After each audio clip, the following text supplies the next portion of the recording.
გამარჯობა, დღეს გვექნება პლაგინის განხილვა. ეს არის პლაგინი Multigura, რომელიც გამოიყენება მრავალენოვანი WordPress საიტების დასამზადებლად. უფრო მეტს პლაგინზე გურამ სუთიძე მოგვიყვება, ეს არის პლაგინის ავტორი და უფრო დეტალურად მოგვაწვის ინფორმაციას პლაგინის შესახებ. მე კი შეგახსენებთ, ვარ ვლადიმერ კვარაცხელია, WordPress-ზე საიტების დამზადების აწლიანი გამოცდილება მოქვს და ჩემს გამოცდილებას გიზიარებთ აი ამ YouTube არხზე და ჩემს Facebook ჯგუფში. აუცილებლად გამოიწერეთ YouTube არხი, გაწევრიანდით Facebook ჯგუფში, რომ მიიღოთ ახალი საინტერესო ინფორმაცია WordPress-ის შესახებ.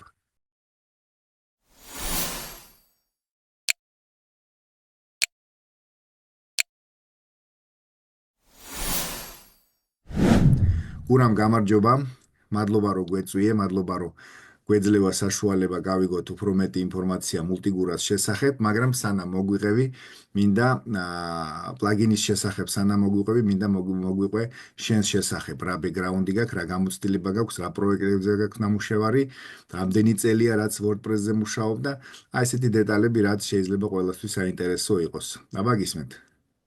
გამარჯობა ვლადიმერ, მადლობა რომ დაინტერესდი ამ პროექტით. მე მაქვს 15 წლიანი სამუშაო გამოცდილება. მიმუშავე ბევრ კომპანიაში. ხოლო WordPress-ში შევეხე 2014 წლიდან. კომპანია Web Intelligence-ში და ზოგადად ჩემი კარიერა WordPress-ში საინტერესოა, იმიტომ რომ მაქვს 3 პროექტი შესრულებული, რომლის ღირებულებაც აღემატებოდა 100,000 ლარს. მაგალითად, ეს იყო პირველი არხი, რომელიც იყო 135,000 ლარიანი ტენდერი. გახმაურებული პროექტი, ხო, დეველოპერებში გახმაურებული, რომ აი WordPress-ზე არის გაკეთებული და რა თუნდა ამას 135,000. WordPress-ზე არ შეჭirdება ამხელა თანხა. იყო one-to-one საიტი, უფრო გულს გაგიხეთქავთ და 200,000 ლარი იყო ბიუჯეტი. მე განვაგებდი, ასე ვთქვათ. და იყო გერმანული პროექტი ასევე ტურისტული, რომელიც მხოლოდ სტუდიაში ჩაირიცხა 80,000 ევრო. მარკეტინგული ხარჯი კიდე ძალკე იყო. კი ბატონო, როგორც ხედავ, საკმაოდ გამოცდილება გაქვს და აი კიდევ ერთი მთავარი კითხვა, ალბათ პირველი კითხვა ეს უნდა ყოფილიყო, რატომ გადაწყვიტე, აი არსებობს პლაგინები Polylang, WPML, Translate, Press-ი, ბევრი სხვადასხვა პლაგინი არსებობს, ცნობილიც, უცნობიც ხო რაღაცა და ამ დროს ადამიანმა გადაწყვიტე, რომ შექმნა შენი პლაგინი Multigura არ გაფერხებს ის, რომ უკვე ესეთი რამეები არსებობს, უკვე თან VPML მე მგონი ყველაზე და Polylang ყველაზე დიდი ასაკის არის, ხო, ეს პლაგინები მე მგონი და ეს არაფერი არ გაჩერებს, რაღაცა გამოძრავებს, ცუდი თუ კარგი არ ვიცი და აი მოგვიყევი, რატომ გადაწყვიტე ამ პლაგინის შექმნა? პირველ რიგში არსებული პლაგინებიდან, რაც არ უნდა ბევრი გვეჩვენოს ეს პლაგინები, რეალურად მხოლოდ ერთი არის separate არქიტექტურის. separate არქიტექტურა ჩვენთვის არის უმნიშვნელოვანესი ფაქტორი. რომ შევქმნე მასშტაბური საიტები და არ გავიჭედო development-ის პროცესში. შესაბამისად გვჭირდებოდა separate არქიტექტურა, რამაც მიმაჯაჭვა WPML-ზე. აქ უკვე ავტომატურად აღარ განიხილება არც Polylang, არც Translate Press-ი, არც სხვა რომელიმე პლაგინი. WPML-ი კი ყველამ ვიცით რამდენად მძიმე არის, რამხელა რესურს მოითხოვს და ზოგადად როგორი რთული არის მისი ინტერფეისი. და ზოგადად კონფიგურაცია. ბოლოს რო დავაყენე WPML-ი, გარდა იმისა, რომ deprecation შეცდომები მომცა fresh install-ზე, ასევე კონფიგურაციას მომანდომე ძალიან დიდი დრო, იმდენი და მე მგონი ერთ-ერთი მამოძრავებელი ისიც იყო, როგორც ნათქვამი იყო, შენ საკუთარ პროექტზე რაღაცაზე გინდოდა მუშაობა და რაღაცა გაბრაზდისავით და გადაწყვეტე, რომ მოდი ჩემს პლაგინს გავაკეთებ და ჩემს გემოზე გამოვიყენებო. იყო ესე თუ არა? ანუ ეს იყო deprecation-ი, უბრალოდ მუშაობა ვერ დავიწყე ამ პროექტზე, არ უნდა დამეწყო და ერორები დამემალა, ესე თქვა, გამეთიშა უბრალოდ და ის დამეწყო კეთება.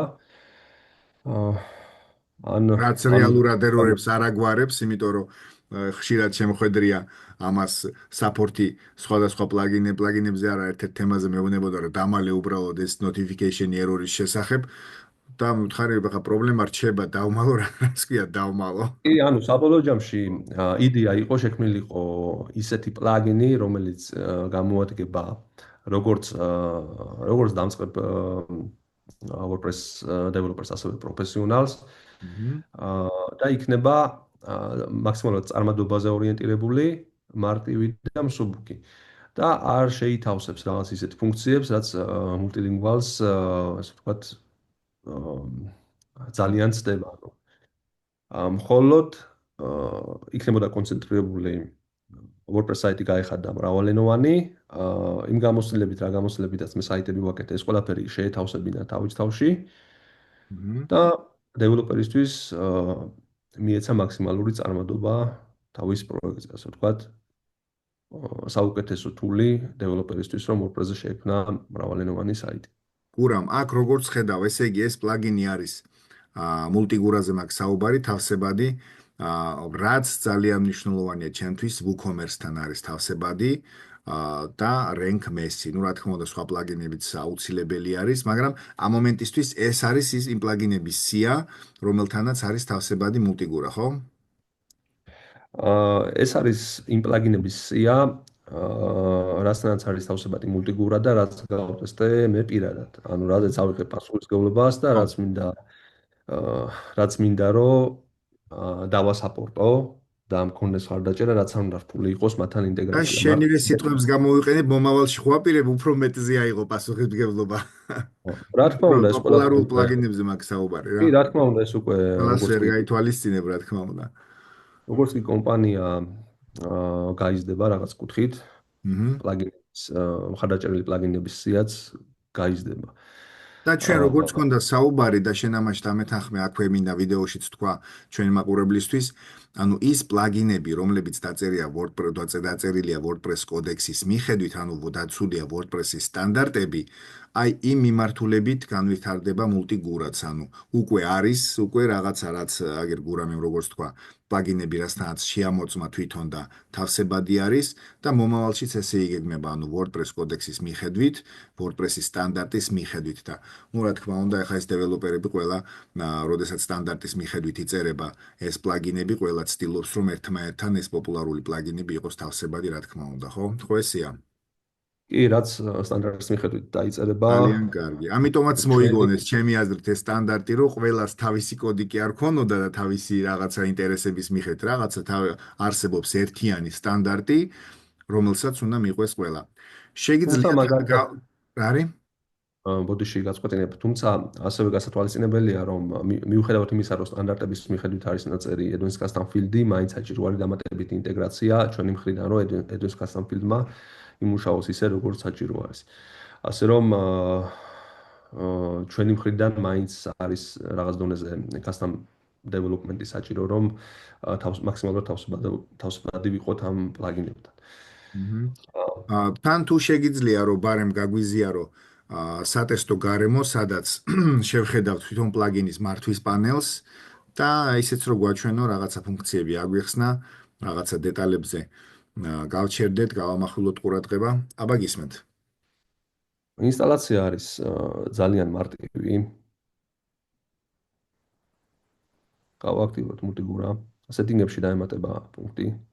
მჰმ. გადავდივართ ამ პუნქტზე. პირველ რიგში რა არის ჩვენი დეფოლტ ენა? ამ შემთხვევაში ინგლისური. თუ გვინდა თუ არა იქნება სხვა დეფოლტ ენა, ამასაც პლაგინი აღიქვამს, გაიგებს რომ სხვა დეფოლტ ენა არის, ხო ესეა? კი, რა თქმა უნდა, ნებისმიერი ენა შეიძლება იყოს ჩვენი დეფოლტ ენა. ამ რომელიც იქნება შემთხვევაში ავტომატურად გაიგებს. კი, ამ შემთხვევაში დავამატოთ ქართული. ასევე WP-მილისგან განსხვავებით ქართული ეგრევე კი, ეს სიაში ძალიან პირდაპირ მნიშვნელოვანია, როდესაც უბრალოდ მონიშნავ ჩვენს მშობლიურ ქართულ ენას და გააქტიურდება და არა დაჭირდება რაღაცა დრაკონის დამარცხება, როგორც ეს ხდება WPML-თან სამწუხაროდ ხდება კი, ეს. სულ ეს არის ძირითადი სეტინგები, ანუ აქ არის ის პოსტ-ტაიპები, მჰმ. რაც ამ ეტაპზე აქვს ჩემს Astra თემა მაქვს ამ შემთხვევაში გააქტიურებული.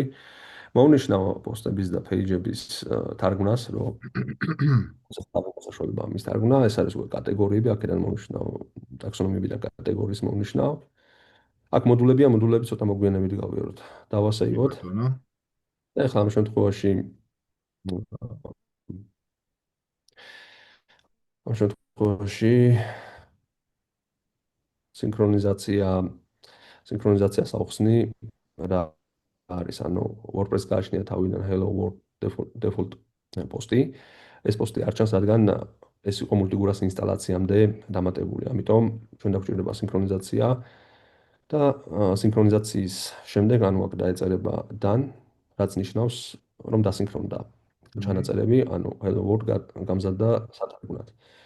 და მივიღეთ აქ პლუსი და ამ პლუსზე დაჭერით უკვე შეგვიძლია ეს Hello World თარგმნათ და რა ვთქვათ, გამარჯობა. Mhm.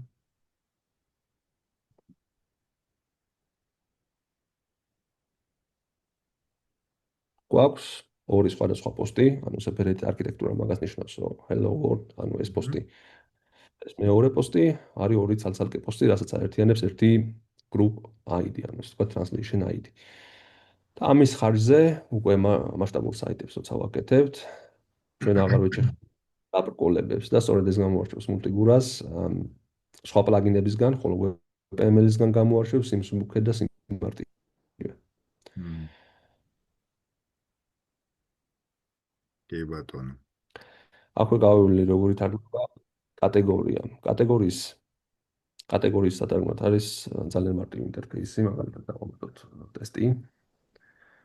Slack-ს თავისით დააგენერებს, მაგალითად ინგლისურზეც ქვია test, description-ში test desk.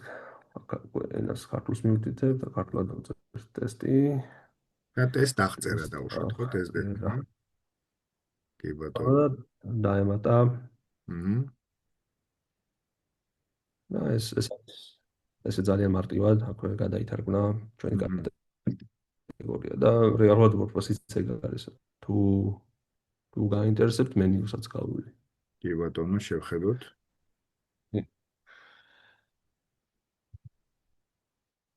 მენიუ შემთხვევაში მაგალითად ვარქმევ ხოლმე ძირითად მენიუს. მეინი არის ინგლისურ ენაზე და წყარო არ აქვს, რადგან თავად არის წყარო და უთიდებ locations, როგორც ხდება ხოლმე სტანდარტულად. Mhm. შემიძლია simple page-ი აქ simple page-ი გადავაგდო აქეთ. ხო, ვაკეთებთ იმას, რომ დროშები გამოჩნდეს მენიუში საიტზე, ხო? ეს არის არა მენიუს ვაკეთებ როგორ თარგმნება მენიუ. ანუ დავამატეთ მენიუ, აა. აქ გვიჩანს რა ქვია მენიუს, რა ენაზე არის მენიუ და რა არის მისი სორსი. ანუ სორსი არა აქვს, რადგან თავად არის სორსი. ახლა გვინდა რომ შევქმნათ ქართული მენიუ და გავხადოთ ამის translation. ავიღოთ main.js, და ვეთქვით აქ სორსი მივჭიდეთ რა არის. ქართულ ენაზე და ვეთქვით რა არის სორსი. აქ უკვე Mhm. primary-ს აღარ გვაქვს, რადგან სორსიდან აიღებს.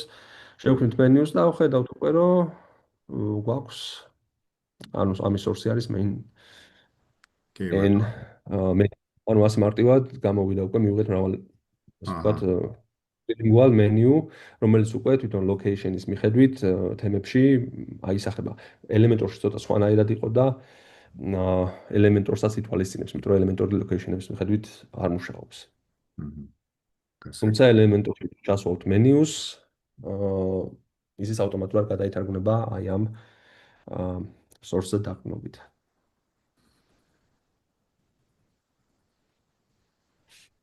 არის რამოდენიმე მოდული, რომელი მოდული გაინტერესებთ, შეგვიძლია ესე ვისაუბროთ. იგი, აქ მე პირველ რიგში და ალბათ ყველას მოეწონება ის, რომ არის SEO მოდული და ხელოვნური ინტელექტის AI მოდული, რაც ნიშნავს იმას, რომ თანამედროვე ტენდენციებს თვალყურს ადევნებს ავტორი პლაგინის, ანუ შენ და პლაგინის, ესე იგი, თანამედროვე მოთხოვნებზე მორგებული არის. რა ვიცი, ხა მედიაც ნახოთ, ან არ ვიცი რომელი დავიწყოთ, მაგრამ ნუ ჩემი აზრით პირველი რაც ყურადღებას იქცევს, ეს არის ხელოვნური ინტელექტი AI და SEO. ხელოვნური ინტელექტი, კი ბატონო, და მოვნიშნოთ ხელოვნური ინტელექტი. გააქტიურდება ეს მოდული, ხო, ექსევით გამოჩნდა. აქტიურდა აჰა. და როგორც კი მოდული აქტიურდება, ამ შემთხვევაში ტექსტი AI და SEO, აქ დამატებით ტაბები ჩდება. ყველა ეს ტაბი და თითოეული პუნქტი დოკუმენტაციაში, Google-ს დოკუმენტაციაში რო გადახვიდეთ, აღწერილია, თუმცა ამ ვიდეოშიც გავიაროთ, მჰმ. როგორ მე გამოიყენება ეს ლინკის ყველაფერი. აღწერაში ანუ დოკუმენტაციის უბრალოდ ვიდეოს აღწერაში დოკუმენტაციის ლინკს დავდებ, რომ გაეცნონ, ნახონ, ვისაც უფრო დეტალურად აინტერესებს, მაგრამ აქაც იქნება კი ნაჩვენები ბატონო. ხაიც. აჰა. ამ შემთხვევაში გვაქვს ორი API დაჭერილი, მხარდაჭერილი Google API და DPL-ი. უბრალოდ შეყავს აქ key, ის key აქ რაცაც ერთ-ერთ მოგაგვიშვენ. შევიყვანთ, ხო? ხო, ამაზეა საუბარი, ხო? უბრალოდ კი, ავირჩიებთ, ერთ-ერთ. რომელი არის დეფოლტად. შეგვიძლია ორივე შევიყვანოთ.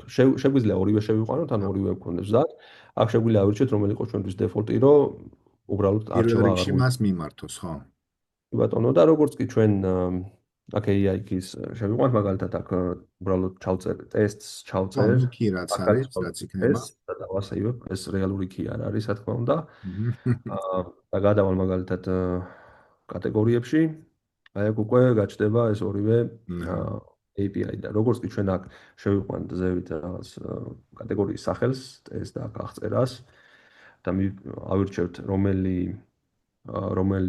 API-თ გვინდა ითარგმნოს ეს ყველაფერი. უბრალოდ ამას მოვნიშნავთ, ესენი დადისეირდა, რადგან უკვე აქ ჩვენ რა შევიყვანთ აზრი აღარ აქვს და როგორც კი დამატებას დავაწვევით, Google Translate გვითარგმნის და ნათარგმნ ვერსიას დაგვიმატებს კატეგორიებში. ესე მარტივად მუშაობს კატეგორიების თარგმნა AI-ით, ეს AI მოდული გამოიყენება ასევე media translation-ის დროს და გამოიყენება ასევე პოსტების translation-ის დროს. ანუ პოსტს როდესაც დავამატებთ, შეგვიძლია პოსტის კონტენტი დავადუბლიროთ და ამ დუბლირების პროცესში ასევე ვთარგმნოთ AI-ის მეშვეობით, ასე რომ AI ამ პუნქტებში ფიგურირებს და ძალიან მნიშვნელოვანი მოდულია, რომ დრო დაგვიზოგოს თარგმანის დროს. კი ბატონო. SEO-სთან დაკავშირებით რა ხდება? SEO-სთან დაკავშირებით, როდესაც ჩემს საიტს ვაკეთებდი, multigura.com-ს ვფიქრობდი რომელი SEO პლაგინი გამომეყენებინა. იდეაში ერთმანეთზე უკეთესი არის ყველა. ადრე US SEO-ს ვიყენებთ, მე რანკმოსი გახდა პოპულარული. ვნახე და ძალიან მომეწონა, თუმცა მე რაც ვიყენებ SEO უკეთეთ არის უბრალოდ მეტატეგები, open graph-ი და რაღაც პრიმიტიული ისე ვთქვა ტაიტლები ვმართო, description-ები ანუ როგორც ვმართო. ხდება ახლა ზოგიერთ პროექტს საერთოდ არ აქვს მიზნად დაუშვათ რომ რაღაცა SEO-ში რაღაც განსაკუთრებული გამოიყენოს და ალბათ ის ფუნქციები რაც მინიმალურ დონეზე საჭირო არის, ალბათ იმ ფუნქციებს აკმაყოფილებს და იმ მოთხოვნებს ალბათ, ხო? კი ბატონო, გადავხედოთ, აი SEO გავააქტიურე, SEO-ში გადავხედოთ. გადავალ, ეს არის რა იყო ჩვენი აჰა. სეპარატორი. არის მე რაღაც ვფიქრობ, ვარიანტები. ეხლა აქ როგორც ვუყურებ, ხო? ვფიქრობ, რომ აი ზოგიერთი პრემიუმ პლაგინის, უბრალოდ ზოგიერთი პლაგინის უფასო ვერსიას რაც აქვს ფუნქციები, ეხლა აქ ესე დეტალურად ესე უცებ ვერ შევხედავ, ყველაფერს ვერ შევადარებ, მაგრამ ის ფუნქციები ჩემი აზრით აქვს და შეიძლება არც დაუშვათ მინიმალურ დონეზე თუ აკმაყოფილებს ადამიანს SEO-ს ისი ჩარევა, ესე ვთქვათ, SEO ჩარევა საიტზე, შეიძლება ეს საკმარისი იყოს კიდევაც, ხო, მაგრამ აი დაუშვათ თუ მაქვს პრემიუმ პლაგინი და აი ამ ფუნქციების გააქტიურება მე მჭირდება იმ პლაგინთან ერთად, თუ ცალ-ცალკე უნდა იმუშაონ, თუ ერთმანეთს არ უშლიან, თუ როგორ არის საქმე ახლა მაგხა. არა, აქ რა არჩევანი უნდა გავაკეთო, ხო? როდესაც პრემიუმ პლაგინს ვიყენებთ, SEO უჯობესია რომ არ ჩავხტოთ, იმიტომ რომ აჰა. ამ SEO-ს მთელი მუღამი ის არის, რომ ერთი პლაგინი ამოვაგდოთ, რადგან ჩვენ multilingual, ასე ვთქვათ, პლაგინთან გვაქვს საქმე, ასე ვთქვათ, მეტატეგების დაგენერირება და რაღაც multilingual ატრიბუტების დაგენერირება, რაც SEO-ს ჭირდება, ასევე არ იქნებოდა ურიგო ქონოდა multilingual plugins რაღაც დონეზე. ამიტომ მოვახდინე ამის ინტეგრირება, ანუ ყველაფერს არ ვეჭიდავები, უბრალოდ SEO, multilingual SEO შეიძლება ყოფილიყო multilingual plugins ნაწილი და ამიტომ იმ დოზით, დოზითაც მე ვიყენებდი მე თვითონ multigura საიტზე. ის ფუნქციონალი ჩავაინტეგრირე. ასე რომ მე ყველაფერი მაქვს, ანუ რასაც პრემიუმ პლაგინიდან გამოვიყენებდი, აქ უკვე მაქვს. და ამ ეტაპზე მყოფნის თუ რაღაც დამჭირდება კიდე ისეთი რაც არ მაქვს, რა თქმა უნდა ეს ამ SEO-ს განვავითარებ და უფრო მეტ ფუნქციონალს დავუმატებ. თუმცა ამ ეტაპზე საკმარისია პრემიუმ პლაგინი რო დამეყენებინა, იგივენაირად გამოვიყენებდი როგორც ვიყენებ multigura-ს SEO-ს. კი ბატონო, აა, ესე იგი თუ გვაქვს ჩვენ პლაგინი და თუ გადავწყვეტეთ იმ პლაგინის დაყენება, ეს უნდა გავთიშოთ. თუ პლაგინი არ გვაქვს, ნიშნავს იმას, რომ multigura-ს ეს SEO მოდული რაღაცა დონეზე, რაღაცა ეტაპზე უკვე საკმარისი არის, იმ ესე ვთქვათ, საბაზისო SEO-სთვის, ხო?